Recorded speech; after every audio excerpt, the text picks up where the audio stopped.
चलो तो अपन जानते हैं अब छंद के बारे में। तो निश्चित चरण, लय, गति, वर्ण, मात्रा, यति, तुक, गण से नियोजित पद्य रचना को ही हम छंद कहते हैं। तो चरण, लय, गति, वर्ण, मात्रा, यति, तुक, गण से नियोजित पद्य रचना को ही हम छंद कहते हैं। छंद को वेदों का पेड़ कहा गया है। यदि गद्य की कसौटी व्याकरण है, यानी गद्य जो हम पढ़ रहे हैं अभी उसकी कसौटी व्याकरण है, तो कविता की कसौटी छंद है। कविता यानी कि काव्य की। छंद चद धातु से बना हुआ है। छंद शब्द के दो अर्थ हैं। एक होता है आह्लादित यानी कि प्रसन्न करना, और दूसरा है आच्छादित यानी कि ढक लेना। या यह आह्लाद वर्णों, मात्राओं अथवा ध्वनियों की नियमित आवृत्तियों से उत्पन्न होता है तथा रचयिता या पाठक या श्रोता को हर्ष और सुख में निमग्न कर आच्छादित कर देता है।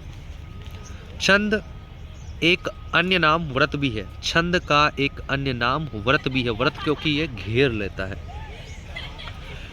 छंदों की रचना और गुण अवगुण के अध्ययन को हम छंद शास्त्र कहते हैं। तो छंदों की रचना, उनके गुण, उनके अवगुण के अध्ययन को हम छंद शास्त्र कहते हैं। आचार्य पिंगल द्वारा छंद सूत्रम जो ग्रंथ की रचना की गई, ये सबसे प्राचीनतम ग्रंथ है और इन्हीं के नाम पर हम छंद शास्त्र को पिंगल शास्त्र के नाम से भी जानते हैं। गद्य का नियामक अगर व्याकरण है तो पद्य का नियंता पिंगल अर्थात छंद है। छंदोमयी रचना को ही हम पद्य कहते हैं। और छंद शब्द का सर्वप्रथम वर्णन हमें ऋग्वेद के 10वें मंडल में मिलता है। अब छंद के अंग देख लेते हैं। तो छंद के कौन कौन से अंग हैं? तो छंद का पहला अंग होता है पद। तो छंद की पंक्ति को हम पद कहते हैं। जैसे दोहा में दो पद होते हैं, तो पद क्या है? छंद की पंक्ति, जो लाइन है। अर्धाली क्या है? तो चौपाई छंद का आधा भाग जिसमें दो चरण होते हैं। ध्यान रहे, अर्धाली चौपाई छंद के ही आधे भाग को कहते हैं, किसी और छंद के आधे भाग को हम अर्धाली नहीं कहेंगे। तो अर्धाली क्या है? चौपाई छंद का आधा भाग, यानी जिसमें दो चरण होते हैं। चरण और पाद क्या होता है? तो पद अलग होता है, पाद अलग होता है। तो चरण या पाद का मतलब होता है चतुर्थांश, यानी कि एक पद का आधा हिस्सा। एक पद का आधा हिस्सा। सामान्यतः छंद के 4 चरण या पाद होते हैं। कुछ छंदों में 4 चरण 2 पंक्तियों में ही लिखे जाते हैं, जैसे दोहा, सोरठा, चौपाई। इनमें क्या होता है? 4 चरण होते हैं, लेकिन वो 2 पंक्तियों में 2 पद में ही लिखे जाते हैं। वर्ण क्या होता है? तो 2 प्रकार के वर्ण होते हैं जो छंद में प्रयोग किए जाते हैं या फिर वर्णमाला में। एक होता है ह्रस्व वर्ण और एक होता है दीर्घ वर्ण। मात्रा क्या होती है? तो वर्ण के उच्चारण में जो समय लगता है उसे ही हम मात्रा कहते हैं। मात्रा केवल स्वर की होती है। मात्रिक छंदों में मात्रा गिनकर ही छंदों की पहचान की जाती है। गति क्या होती है? तो पद्य के पथ में जो बहाव होता है उसे ही हम गति कहते हैं। अब यति या विराम क्या होता है? तो पद्य का पाठ करते समय गति को तोड़कर जो विश्राम दिया जाता है उसे यति कहते हैं। सरल शब्दों में छंद का पाठ करते समय जहाँ पर कुछ देर तक रुकना पड़ता है, इसके लिए हम विराम चिन्हों का प्रयोग करते हैं। अल्प विराम या इनका इस्तेमाल करते हैं। तुक क्या होता है? तो समान उच्चारण वाले शब्दों का प्रयोग को ही हम तुक कहते हैं। छंद के पद में अंत में यानी पदांत के अक्षरों की समानता को ही हम तुक कहते हैं। उदाहरण के लिए, देव सर के साथ हो जाइए तैयार, लगाने हो अगर कंधे पर 2 स्टार। तो आर लास्ट में आ रहा है, तो ये क्या है? तुक है। छंद के प्रकार कौन कौन से होते हैं? तो मुख्यतः छंद के 2 प्रकार होते हैं, मात्रिक छंद और वार्णिक छंद। लेकिन कुल जो छंद के प्रकार होते हैं वो 4 होते हैं। मात्रिक छंद, वार्णिक छंद, उभय छंद और मुक्तक छंद। तो कुल प्रकार 4 है, मुख्य प्रकार 2 है। अब मुक्तक छंद क्या होता है यही जान लेते हैं। सबसे पहले छोटा सा है। तो जो निराला की कवि है कृति है, जूही की कली, यहीं से शुरुआत मानी जाती है मुक्तक छंद की। मुक्तक छंद को आधुनिक कृति भी माना जाता है। और इसका सबसे फेमस जो एग्जाम्पल है कि वह आता दो टूक कलेजे के करता। तो यहाँ पर ये चीज़ क्या है, मुक्तक छंद है, यानी कि जहाँ पर कोई मात्रा वात्रा का किसी का ध्यान ना रखा जाए। अब मात्रिक छंद देख लेते हैं। तो अपने लिए जो इम्पोर्टेंट है सबसे ज़्यादा वो मात्रिक छंद है। मात्रिक छंद में हम क्या करते हैं, मात्राएं गिनते हैं और उससे पता करते हैं कि ये मात्रिक छंद मतलब कितने, कौन सा मात्रिक छंद है। तो अगर ह्रस्व स्वर हमें गिनना हो तो हम उसमें एक गिनेंगे, उसको एक मात्रा गिनेंगे। अगर कोई दीर्घ स्वर है या दीर्घ मात्रा लगी हुई है तो उसे हम दो मात्राएं गिनेंगे। अगर अम की मात्रा है या आहा की मात्रा है तो उसे भी हम दो दो गिनेंगे। वहीं अगर चंद्र बिंदु की मात्रा अगर लगी हुई है तो उसे हम एक मात्रा गिनेंगे। आधे वर्ण से पहले वर्ण को हम क्या गिनेंगे, दो गिनेंगे। यानी अगर किसी वर्ण के बाद आधा वर्ण आ रहा है तो उसकी मात्रा चाहे उस पर हो या नहीं हो हम उसे दो गिनेंगे। और संयुक्ताक्षर से पहले वर्ण को मात्रा को भी हम दो गिनेंगे, यानी छात्रा ज्ञासरा से पहले जो भी आएगा उसकी भी हम मात्राओं को दो ही गिनेंगे। लेकिन इसका अपवाद है कन्हैया। कन्हैया में हम क को क की मात्रा दो ना गिनकर एक ही गिनते हैं, बाकी सब सेम है, चलेगा। तो मात्रिक छंद क्या होता है, तो जिन छंदों की रचना मात्राओं की संख्या के आधार पर की जाती है। और वार्णिक छंद क्या होता है, इसमें वर्णों की संख्या निश्चित और नियमित होती है लेकिन मात्राओं पर ध्यान नहीं दिया जाता। वही उभय छंद जिन्हें अपन वार्णिक वृत्त भी कहते हैं, तो ये क्या होता है, इसमें मात्राओं तथा वर्णों दोनों की ही संख्या निश्चित होती है। और अगला कौन सा है, मुक्तक या स्वच्छंद। तो इसे आधुनिक युग की देन भी माना जाता है। इसमें मात्रा एवं वर्णों की संख्या निश्चित नहीं होती है, अनिश्चित होती है। इसमें सिर्फ यति और गति का ध्यान रखा जाता है। जैसे सूर्यकांत त्रिपाठी निराला की जो कृति है जूही की कली, ये इसकी सबसे प्रसिद्ध कृति है, इसी से इसकी शुरुआत भी मानी जाती है। अगला है मात्रिक छंद, डिटेल में देखते हैं। तो मात्रिक छंद के तीन प्रकार हमें मुख्यतः देखने को मिलते हैं। एक होता है अर्ध सममात्रिक, एक होता है सममात्रिक और एक होता है विषम मात्रिक। अर्ध सममात्रिक क्या होता है, जिसमें पहला और तीसरा चरण एक समान होता है और दूसरा और चौथा उनसे अलग होता है लेकिन आपस में एक जैसे होते हैं, उसे हम बोलते हैं अर्ध सममात्रिक छंद। उदाहरण के लिए दोहा, सोरठा, बरवे, उल्लाला, ये क्या है, अर्ध सममात्रिक छंद के उदाहरण है। अब एक एक करके देखते हैं। तो दोहा को सबसे पहले देखते हैं। तो दोहा क्या होता है, दोहे में कितने चरण होते हैं, 4 चरण होते हैं। इसके विषम चरण यानी कि पहले और तीसरे में 13-13 मात्राएं होती है और सम चरणों में यानी दूसरे और चौथे चरण में 11-11 मात्राएं होती है। तो दोहा में पहले बड़ा फिर छोटा यानी 13-11, 13-11 दोहा में होती है 13-11। सम चरणों के अंत में एक गुरु तथा एक लघु मात्रा का होना आवश्यक है, यानी गुरु और लघु आता है दूसरे और चौथे के लास्ट में, अर्थात अंत में लघु होता है।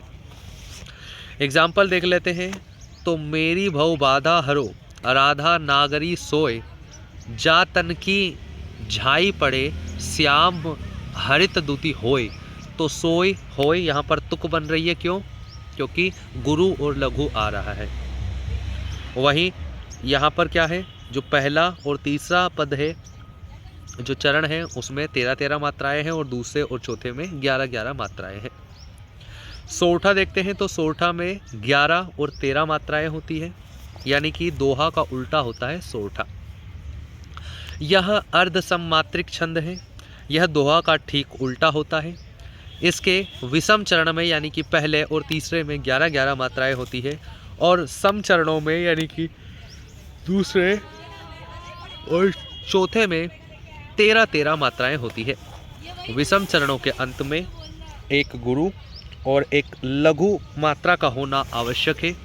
जैसे सुनी केवट के बेन प्रेम लपेटे अटपटे, बिहसे करुणा एन चितई जानकी लखन तन। तो यहाँ पर क्या है कि यहाँ पर जो तुक बन रही है ये पहले और तीसरे में बेन एन में बन रही है, यानी कि दोहा और सोरठा उल्टा तो है इसी के साथ वहाँ पर क्या है, सम चरणों में तुक बन रही थी और यहाँ पर विषम चरणों में तुक बन रही है और एक गुरु और एक लघु आ रहा है। यानी इसमें भी जो पहला और तीसरा है उसके लास्ट में तो लघु ही आता है। अभी यहाँ पर इसका उससे होगा तो अभी देखेंगे अपन दोहा में क्या होता है। चलो देखते हैं बरवे छंद क्या होता है। तो बरवे छंद में 12 और 7 मात्राएं होती है, यानी कि इसके विषम चरण यानी पहला और तीसरा रहता है उसमें 12-12 मात्राएं होती हैं और जो सम चरण रहता है उसमें 7-7 मात्राएं होती है। एग्जाम्पल देख लेते हैं। तो प्रेम प्रीति करे बिरवा चले लगाई, खींचन की सुधी लीजियो मुरझी ना जाई। तो ये क्या है, एक बरवे छंद है। उल्लाला देखते हैं। तो उल्लाला भी क्या है, एक अर्ध सम मात्रिक यानी आधे समान है और आधे समान है। उल्लाला, उल्लाल और उल्लाला दो अलग अलग छंद होते हैं। उल्लाला में 13-13 मात्राएं होती हैं जबकि 2 सम चरणों में होती है, ठीक है ना। और उल्लाल में क्या होता है, 15 और 13 मात्राएं होती है। तो यहाँ पर अधिकतर जगह हमें देखने को मिलेगा 15 और 13 मात्राएं, यानी कि पहले और तीसरे चरण में 13-13 मात्राएं, 15-15 मात्राएं और दूसरे और चौथे में 13-13 मात्राएं हमें देखने को मिलती हैं। लेकिन 13-13 मात्राएं भी अगर है तो भी वो उल्लाला हो सकता है। यह एक विषम चरण छंद है। इन्हें एक छंद के 2 भेद ही माने जाते हैं।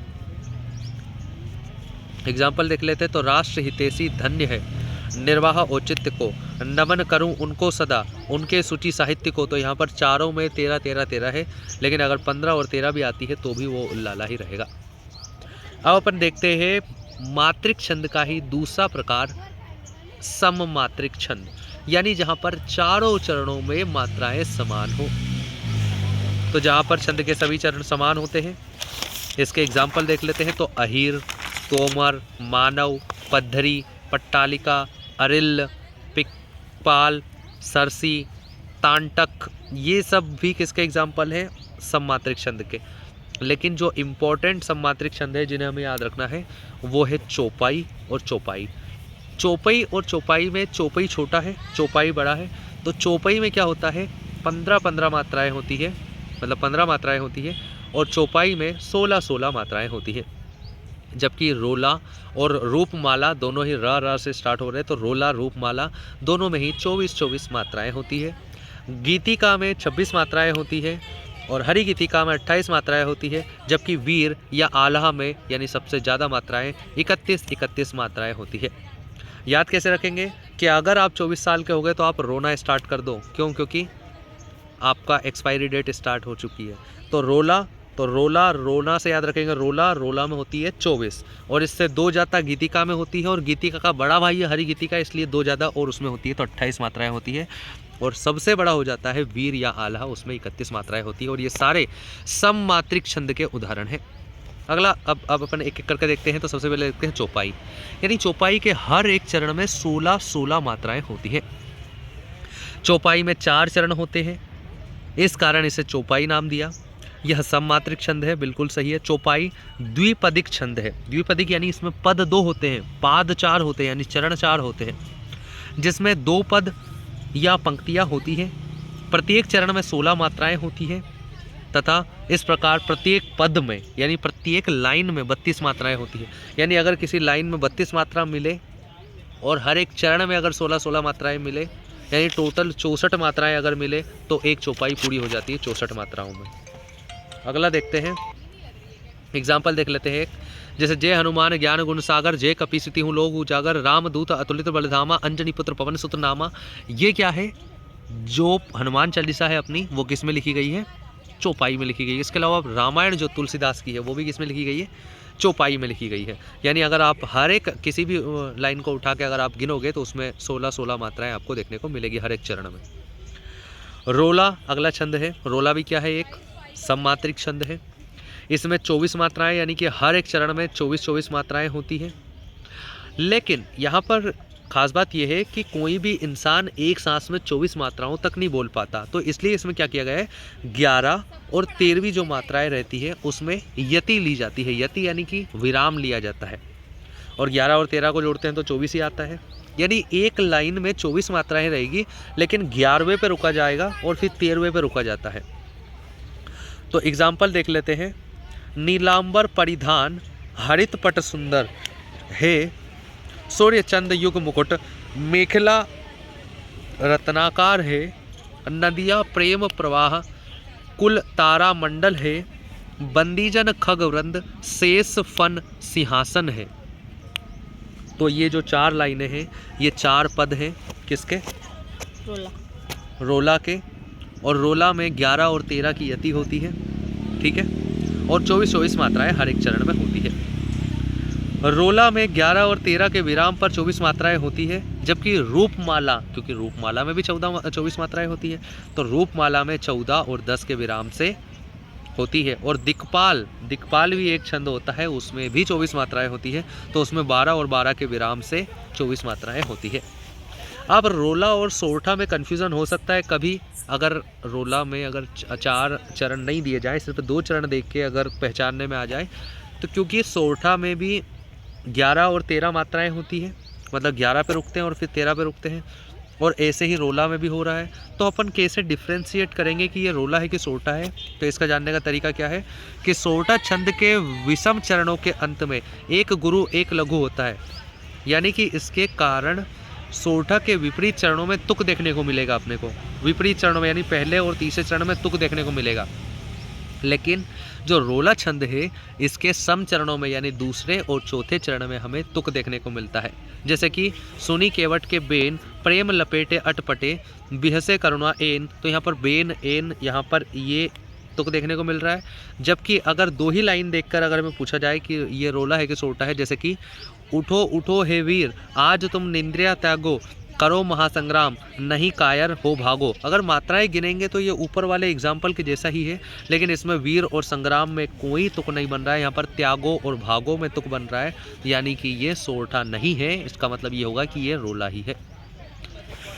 गीति का छंद देखते हैं। तो गीति का छंद में हर एक चरण में 26-26 मात्राएं होती हैं, और यहाँ पर विराम लिया जाता है 14 और 12, तो 14 और 12 की यति पर 26 मात्राएं होती है। यह एक सममात्रिक छंद है जिसमें 26 मात्राएं होती है और जिसमें 14 और 12 की यति होती है तथा अंत में लघु गुरु आवश्यक है। इसमें कभी कभी यति 12 और 14 पर भी हो जाती है, तो 12 और 14 पर भी हो जाती है, यानी उल्टा हो जाता है, 14 की जगह 12-14 हो जाता है। जैसे कि हे प्रभो आनंद दाता ज्ञान हमको दीजिए, तो ये गीतिका का एग्जाम्पल है। शीघ्र सारे दुर्गणों को दूर हमसे कीजिए, लीजिए हमको शरण में, हम सदाचारी बने, ब्रह्मचारी धर्म रक्षक वीर व्रतधारी बने। ये गीतिका छंद में लिखी गई रचना है। अगला देखते हैं हरिगीतिका। तो यह 4 चरणों वाला एक सममात्रिक छंद है। हरिगीतिका क्या है? 4 चरणों वाला एक सममात्रिक छंद है। प्रत्येक चरण में 16 और 12 की यति पर 28 मात्राएं होती हैं। याद रखना है 16 और 12 की यति पर 28 मात्राएं होती हैं, तथा अंत में लघु और गुरु का आना आवश्यक है। यानी गीतिका में भी लास्ट में गुरु, यहाँ भी लास्ट में गुरु। अधिकांशतः ईश वंदना यानी ईश्वर की जो वंदनाएं रहती हैं वो हरिगीतिका छंद में लिखी जाती है। जैसे कि भूगोद जिसकी वह यशुमति दे रहे हरि मन है, गोपाल बैठे आधुनिक रथ पर सहित सम्मान है। ठीक है, आगे देखते हैं। तो रोला को काव्य छंद भी कहते हैं, याद रखना है अपने को। रोला को काव्य छंद भी कहा जाता है। तो अपन ने देखा कि जो अर्ध सममात्रिक छंद है वो कौन कौन से हैं? तो दोहा है, सोरठा है, बरवे है और उल्लाला है।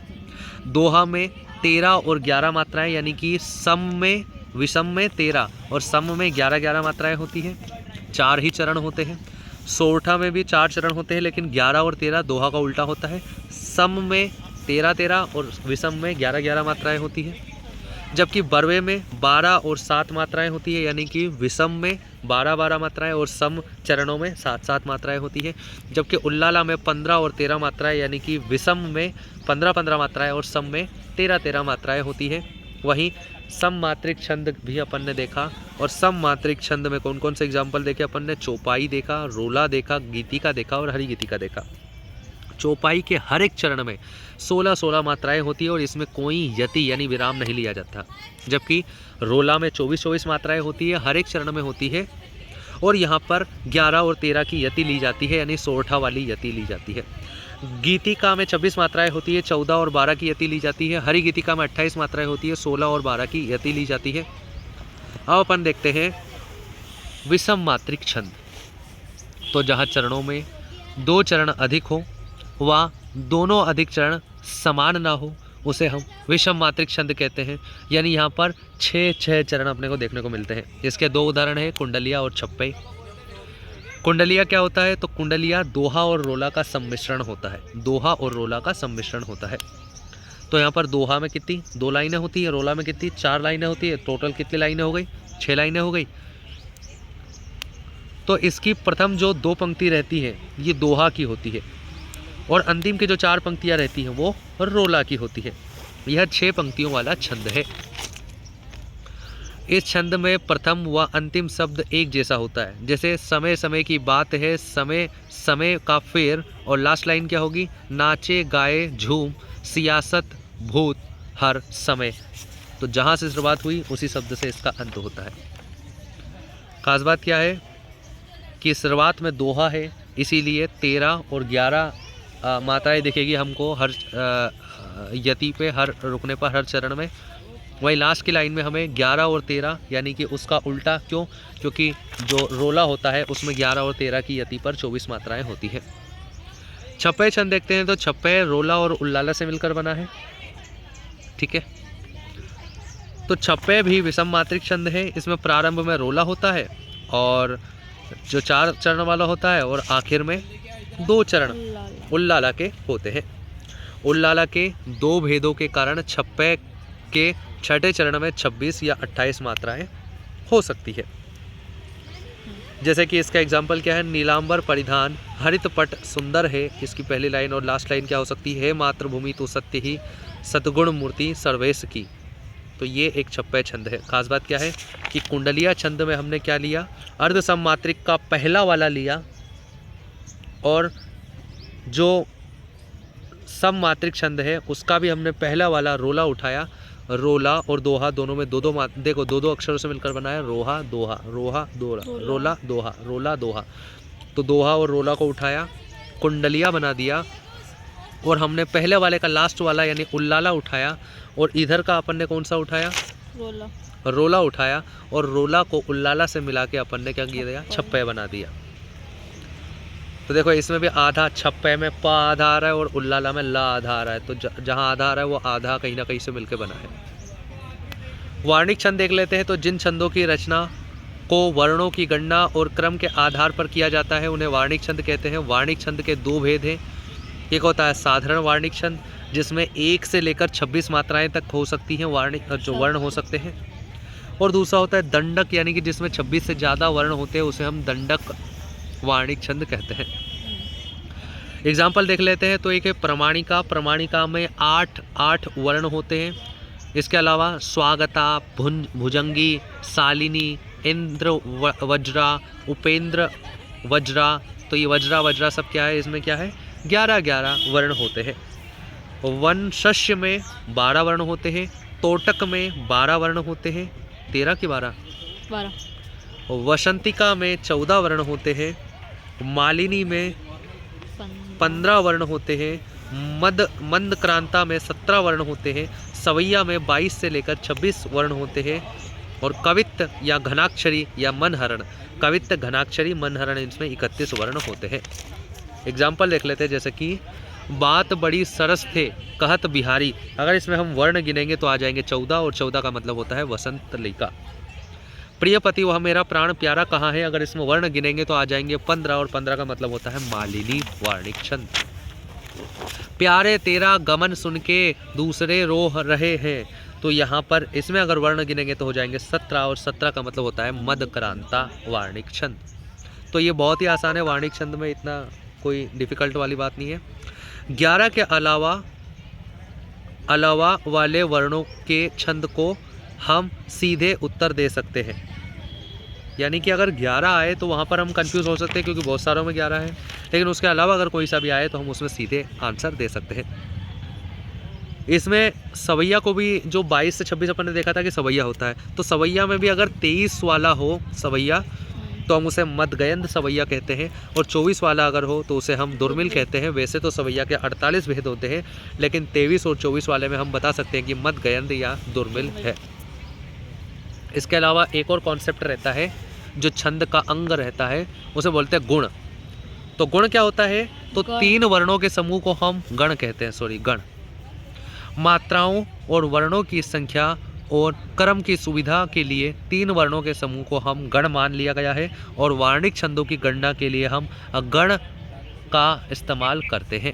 तो गण क्या होता है? 3 वर्णों का समूह, सिर्फ इतना याद रखना है। इसके अलावा हमें सारे गण याद नहीं रखने हैं, बस गण याद रखने हैं कि गण कितने होते हैं। तो गण 8 प्रकार के होते हैं। कौन कौन से?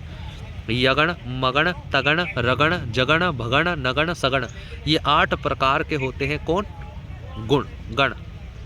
ठीक है। और 3 वर्णों के समूह को हम एक गण कहते हैं। ये क्या है? छंद का एक भाग है, जैसे यति है, तुक है, ऐसा गण भी होता है। तो यहाँ पर लगभग अपनी कंप्लीट होते हैं।